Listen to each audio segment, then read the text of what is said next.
கடவுளுக்கு முன்பதாக நாம் தூயவர்களாக விளங்க வேண்டும். உலகத்திற்கு முன்பதாக அல்ல. உலகத்திற்கு முன்பதாக நல்லவர்களைப் போல வாழ்ந்து கொண்டிருக்கலாம், வல்லவர்களைப் போல வெளிப்படையாக நடித்துக் கொண்டிருக்கலாம், உலகம் நம்மை பார்த்து நல்லவர் என்று ஏமாந்து கொண்டிருக்கலாம்.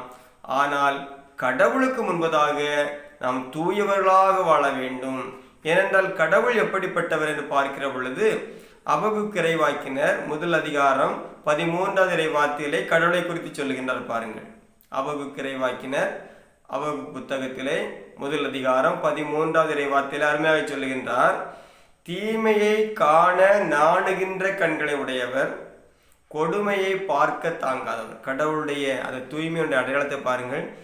தீமையை காண நாணுகின்ற கண்கள் பாருங்கள். பாவத்தை காண்பதற்கு கூச்சப்படுகின்ற, வெட்கப்படக்கூடிய கண்களை உடைய நம்முடைய கடவுள். அவர் எத்துணை தூய்மை நிறைந்தவராக இருக்கிறார் பாருங்கள். தீமையை